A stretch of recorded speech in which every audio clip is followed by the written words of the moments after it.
আসসালামু আলাইকুম রহমতুল্লাহি ওবরকাতুহু। সম্মানিত দর্শক, অন্তর্বর্তীকালীন সরকারের প্রধান ডক্টর মোহাম্মদ ইউনূস নতুন বিপদ এবং বিপত্তিতে পড়েছেন। কিছু মানুষ বহুদিন ধরে তার গুণমুগ্ধ ছিলেন,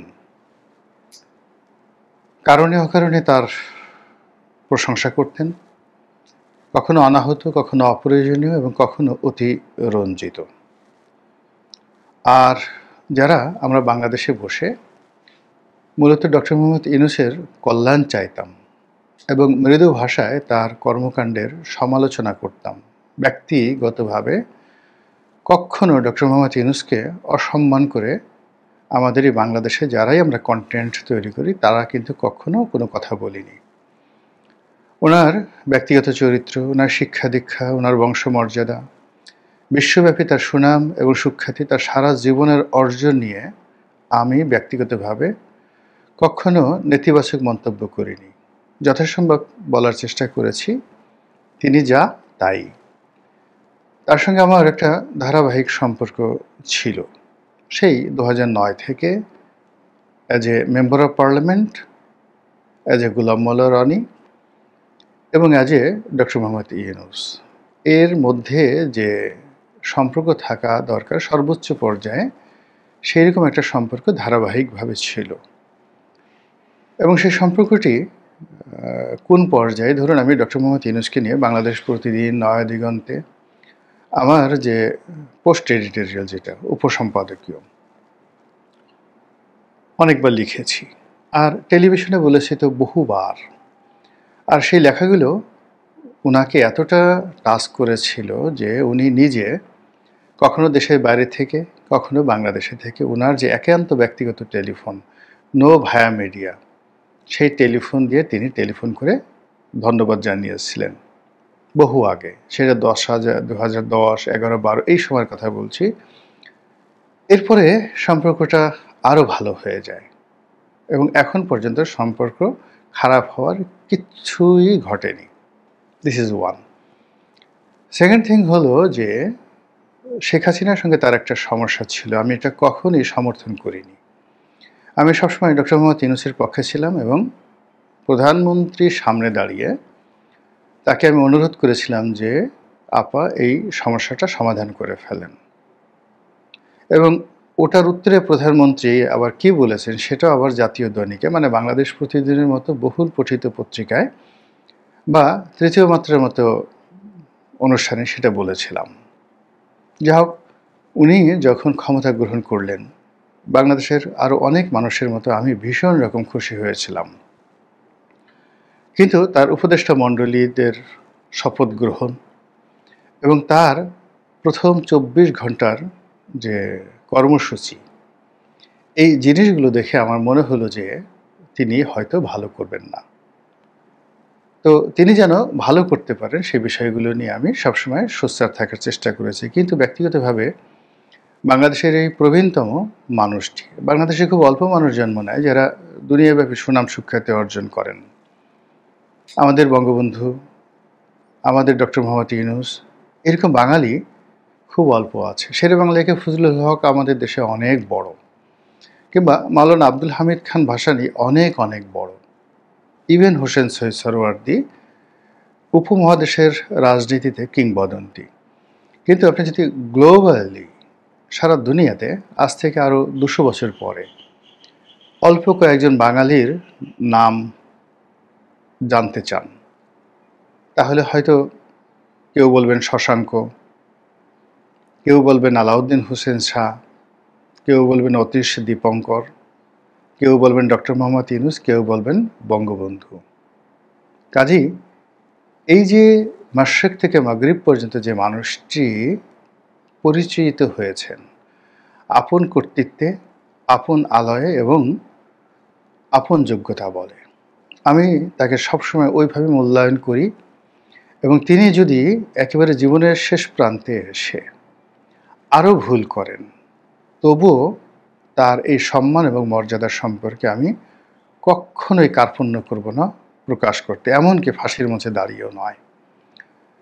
ওনার সঙ্গে আমার স্বার্থের সম্পর্ক তো দূরের কথা, কারোর সঙ্গে আমার আসলে স্বার্থের সম্পর্ক কখনই ছিল না।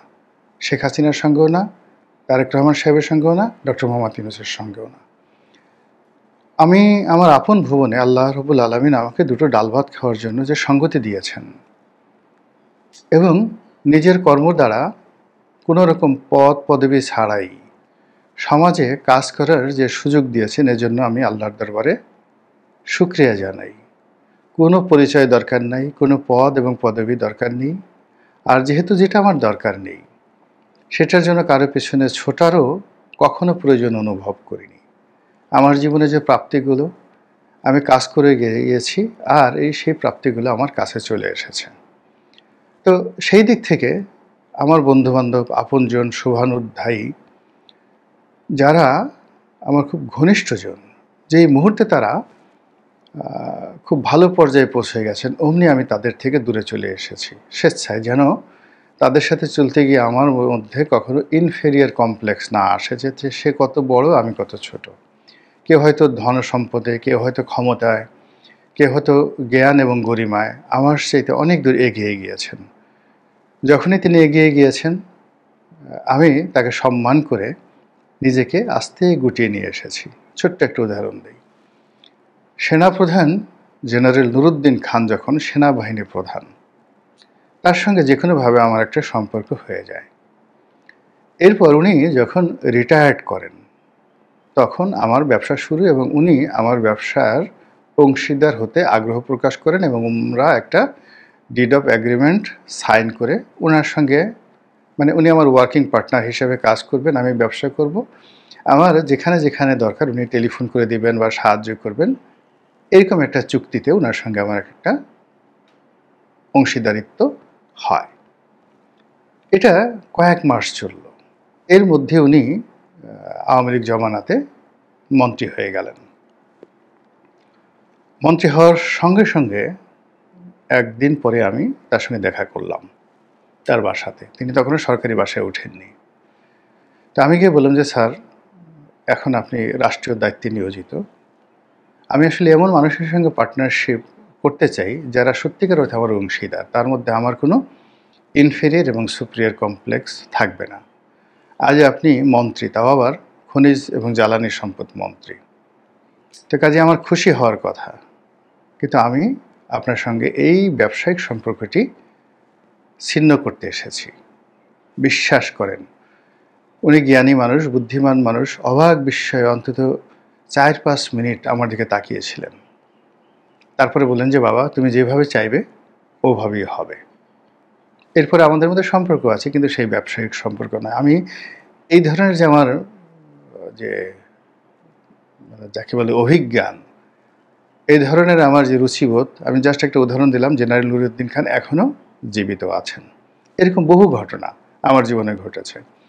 তো কাজেই ডক্টর মোহাম্মদ ইউনূসের আশেপাশে যারা আছেন তারা, কিংবা যারা খুব কাছাকাছি যেতে চান তারা, বা যারা যেতে গিয়ে পিছিয়ে পড়েছেন, তার দ্বারা কাঙ্ক্ষিত ফলাফল পাননি, তারা হয়তো নিজেদের মতো করেই আমাকে মনে করবেন। এটা তাদের ব্যক্তিগত বিষয়। আমি এই কথাগুলো বললাম এই কারণে, সাম্প্রতিক সময়ে কিছু মানুষ যারা ইউটিউব করেন দেশের বাইরে থেকে, এবং আমাদের দেশে এদেরকে কেউ টোকা ইউটিউবার বলেন, কেউ পাকিস্তানি বীজে তৈরি সেই পাকি বীজ, রাজাকারের বাচ্চা, এই ধরনের কথাবার্তা তাদেরকে বলেন। আমি ব্যক্তিগতভাবে তাদের কারোর সঙ্গে আমার কখনো দেখা হয়নি। একমাত্র কনক সরোয়ার ছাড়া অন্য যারা আছে তাদের সাথে কখনো মুখোমুখি আমার দেখা হয়নি। টেলিফোনেও কখনো আমার তার সঙ্গে কথাবার্তা হয়নি, দেখা হয়নি। তো কাজে তাদের সম্পর্কে আমি কখনো নেতিবাচক কথাবার্তা না বলে, আওয়ামী লীগ জমানাতে যখন তারা মজলুম ছিলেন, তখন তাদের নাম আমার এই কন্টেন্টে মাঝে মধ্যে আমি নিয়ে এসেছি, যেন তাদের নামগুলো উচ্চারিত হয়। এবং ধরুন পিনাকির কথাই বলি, যখন আমি পিনাকিকে প্রমোট করতাম, তখন পিনাকির যে ফলোয়ার ছিল ইউটিউবে আমার চেয়ে অনেক অনেক কম। আপনি যে সময়টাতে আমি এই ইউটিউব শুরু করি, ঠিক পিনাকি ওখান থেকে কন্টেন্ট তৈরি করতেন, কিন্তু সে তখনও এই যে এখন যে স্টাইলে বগুড়ার ভাষায় কথা বলেন, গালাগালি করেন, আঙ্গুল ফুলান, ঠিক এই ভাষায় তখন আসতে পারেননি। কিন্তু তখন তিনি শ্রেণীর শত্রু। কিন্তু তাকে প্রমোট করার জন্য আমি যতটা সম্ভব, যাকে বলা হয়, চেষ্টা করেছি। কিন্তু যেই মুহূর্তে পিনাকি আমাকে ছাড়িয়ে গেছেন, স্টার হয়ে গেছেন, এবং আরও অনেক মানুষের, যাকে বলা হয়, তার কর্মী সমর্থক বেড়ে গেছে, ঠিক ওই সময়টিতে আমার কাছে মনে হয়েছে যে পিনাকিকে নিয়ে এখন আমার ইতিবাচক নেতিবাচক কিছুই বলার দরকার নেই। সে তার আপন কর্মেই প্রশংসিত হবেন অথবা নিন্দিত হবেন। এভাবে আমি আরও অনেকের নাম, যাদের সঙ্গে আমার পিনাকির সঙ্গে যেমন পরিচয় ছিল না, আরও অনেকের সঙ্গে পরিচয় ছিল না, এরকম যারা যারা দেশের বাইরে ইদানিং যে ইউটিউব করছেন, তো যখন ডক্টর মোহাম্মদ ইউনূস ক্ষমতায় এলেন, তখন এদের একটা বিরাট অংশ, প্রায় সবাই, ডক্টর মোহাম্মদ ইউনূসকে অযাচিতভাবে প্রশংসা শুরু করলেন এবং তার সঙ্গে সঙ্গে জামাত এবং এনসিপির, যাকে বলা হয়, একেবারে অন্ধ ভক্ত হয়ে গেলেন। তো এই যে ডক্টর মোহাম্মদ ইউনূস এবং জামাত এবং এনসিপি, তাদের যখন একেবারে যাকে বলে সফলতা এমন একটা পর্যায়ে, ক্ষমতায় এনসিপি চলে আসছে, নাহিদ প্রধানমন্ত্রী হবে, তারপর জামাতের আমির হয়তো আমিরুল মোমিনিন হবেন, এরকম যখন অবস্থা, তখন আমি এদের ব্যাপারে এতটা আশাবাদী ছিলাম না। আমি বরং আজকে তাদের যে পরিণতিটি, সেই পরিণতিটি আমি টের পেয়ে গিয়েছিলাম 2024 সনের আগস্ট মাসের একেবারে 6-7 তারিখের দিকেই।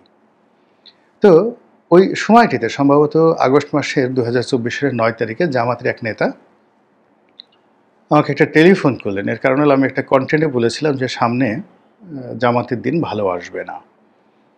তো উনি অনুযোগ করছিলেন। এর কারণ হলো তখন পর্যন্ত জামাতের লোকজন 2024 সনের সেই আগস্ট মাসের 5 তারিখ পর্যন্ত জামাতের লোকজন আমাকে, মাহমুদুর রহমান সাহেব, মানে আমার দেশের মাহমুদুর রহমান সাহেবকে ঠিক একই কাতারে ফেলে ওইভাবে সম্মান করতেন এবং সমীহ করতেন।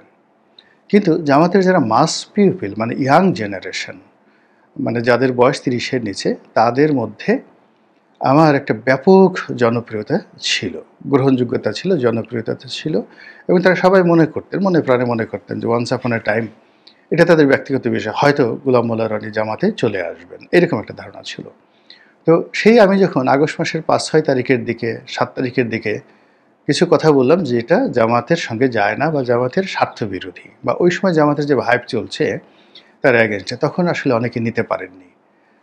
তারা প্রথমে স্তব্ধ হলেন, তারপরে রাগান্বিত হলেন, তারপরে ক্রোধান্বিত হলেন, এরপরে গালাগাল শুরু করলেন ওই সময়টিতে।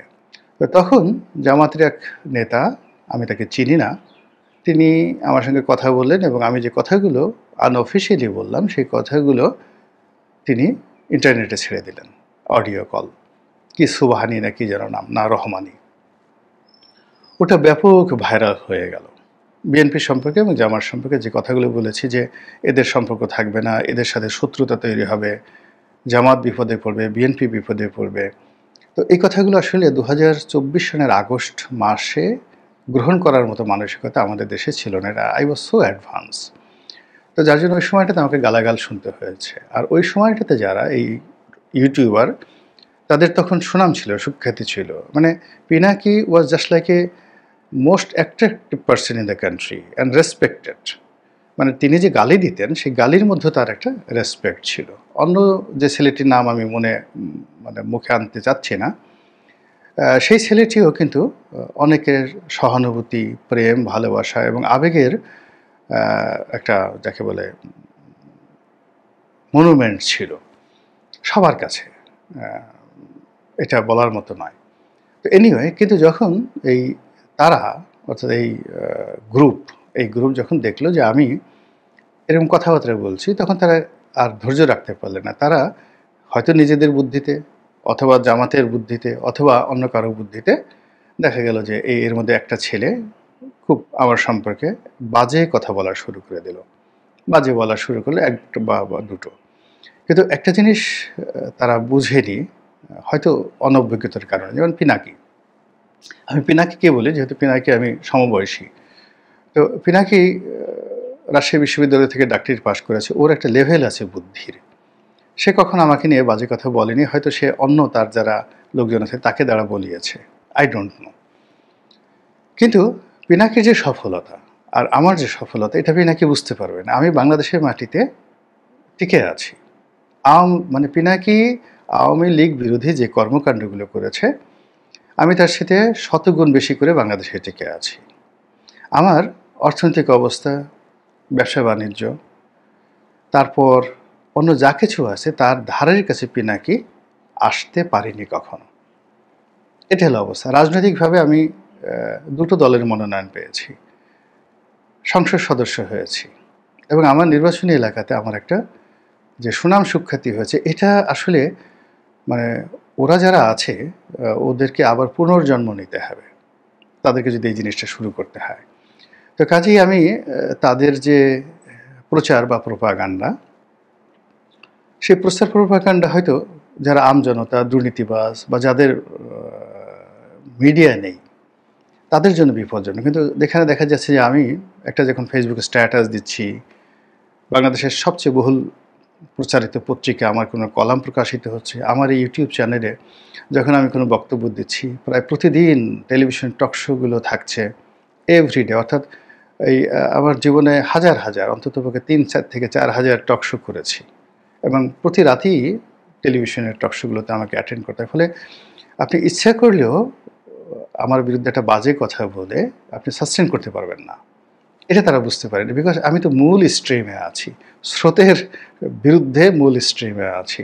কিন্তু দূর থেকে আপনি একটা ঢিল মেরে কোনো কাজ হবে না। তো এনিওয়ে, তারা তাদের মতো কাজ করেছে, আমি আমাদের মতো কাজ করেছি, এবং কাজ করার এই পর্যায়ে এসে যে জিনিসটা আমাকে আশ্চর্য করা হলো যে জামাত বা ব্যক্তি বা ডক্টর মোহাম্মদ ইউনূস, তাদের সঙ্গে এসব লোকজন যাদেরকে ইতিমধ্যে টোকাই ইউটিউবার হিসেবে বাংলাদেশে সবাই বলে যে এদের কাজই হলো মানুষের কাছে চাঁদাবাজি করা, এদের কাজই হলো বিভিন্ন শিল্প প্রতিষ্ঠান থেকে শুরু করে সবাইকে জিম্মি করে তাদের কাছ থেকে অর্থনৈতিক সুযোগ সুবিধা নেওয়া এবং সেভাবে কাজ করা। তারা কি করে বা না করে ডাজ নট ম্যাটার, কিন্তু এটা প্রচার হয়ে গেছে। 2 নম্বর হলো যে তাদের যে ব্যক্তিগত ক্যারেক্টারিস্টিক্স থেকে শুরু করে তাদের মানে কোনো কিছুর মধ্যেই মানুষের মধ্যে যে সম্ভ্রম পয়দা হবে, মর্যাদা প্রতিষ্ঠিত হবে, তারপর রেসপেক্ট তৈরি হবে, এরকম কোনো জিনিসের বিন্দু মাত্র ছিটে ফোঁটা তাদের মধ্যে এখন আর অবশিষ্ট নেই। ফলে তারা যদি কারো বিরুদ্ধে কথা বলে, আলটিমেটলি সাধারণ জনগণ ওটার পক্ষে চলে যায়, আর যদি তারা কারো পক্ষে কথা বলে তাহলে তার বিরুদ্ধে চলে যায়। একটা সময় যখন তাদের বক্তব্যের মূল্য ছিল, তখন ডক্টর মোহাম্মদ ইউনূসকে তারা প্রমোট করার চেষ্টা করেছেন এবং তিনি প্রমোট হয়ে গেছেন। এত কিছুর পরেও কিন্তু এখনও বাংলাদেশে ডক্টর মোহাম্মদ ইউনূসকে উদ্দেশ্য করে কেউ বাজে কথা বলেন না, টিল নাও, এখন পর্যন্ত। এমনকি এই যে উপদেষ্টা মণ্ডলীদেরকে নিয়ে অনেক কথা বলে, কিন্তু তাদেরকে নিয়েও কিন্তু অসম্মানজনক, অসৌজন্যমূলক আচরণ, কথাবার্তা আমাদের দেশে টিল নাও এখন পর্যন্ত হয় না। অথচ আওয়ামী লীগ আমলে যেভাবে গুম হতো, সন্ত্রাস হতো, মামলা হতো, মোকদ্দমা হতো, এরকম একটা জিনিসও কিন্তু এখানে হয়নি। এখানে কিছু সেলফ সেন্সরশিপ চলছে সংবাদপত্রে। এর কারণ হলো এই সংবাদপত্রের সাথে যারা জড়িত তাদের একটা বিরাট অংশ আওয়ামী লীগের সাথে জড়িত ছিল। এই কারণে তারা নিজেরা ভয়ে এই কাজগুলো করছে। কিন্তু যারা নির্ভীকভাবে কথা বলার চেষ্টা করছেন তারা কেউ এই জমানাতে বিপদগ্রস্ত হননি। It is the reality. তো সেই দিক থেকে কেন এই যারা এই মুহূর্তে শাসন কর্মে জড়িত তাদের কাজের সমালোচনা হতে পারে, কিন্তু তাদেরকে অসম্মান করার মতো কোনো ঘটনা এই বাংলাদেশে ঘটছে না। কিন্তু দেখা গেল এই যে টোকা ইউটিউবার যারা আছে, তো তারা ডক্টর মোহাম্মদ ইউনূসের সঙ্গে তাদের কখনো যোগাযোগ হয়েছে কিনা আই ডোন্ট নো। ইউনূস সাহেবের পক্ষ থেকে এদের সঙ্গে কখনো যোগাযোগ কেউ করেছে কিনা, এখানে কোনো লেনদেন হয়েছে কিনা, তাদের কোনো এক্সপেকটেশন ছিল কি ছিল না, আই ডোন্ট নো। কিন্তু সাম্প্রতিক সময় দেখা যাচ্ছে যে তারা যে ভাষায় এই প্রবীণ মানুষটিকে গালাগাল দিচ্ছেন, তার ব্যক্তিগত চরিত্র, তার যৌন জীবন, তার দাম্পত্য জীবন, তার অর্থনৈতিক জীবন এবং তার যে ব্যক্তিত্ব, এটাকে কটাক্ষ করে যে সকল কথাবার্তা বলছেন, এতে করে ডক্টর মোহাম্মদ ইউনূস ছোট হবেন না, তিনি বরং বড় হবেন, এবং যারা যে কথাগুলো বলছে এটা বুমেরাং হয়ে তাদের জন্য, মানে তাদের বলতে গেলে হয় যে তাদেরকে একেবারে দুনিয়া এবং আখেরাত, আসমান এবং জমিন এর যা কিছু নেতিবাচক রয়েছে সেটা গজব বলেন আর জনগণের গণপিটুনি বলেন, প্রত্যেকটি তাদের জন্য অনেকটা অপরিহার্য হয়ে পড়েছে। মহান আল্লাহ আমাদের সবাইকে হেদায়েত দান করুন এবং হেফাজত করুন। আসসালামু আলাইকুম ওয়া রাহমাতুল্লাহি ওয়া বারাকাতুহু।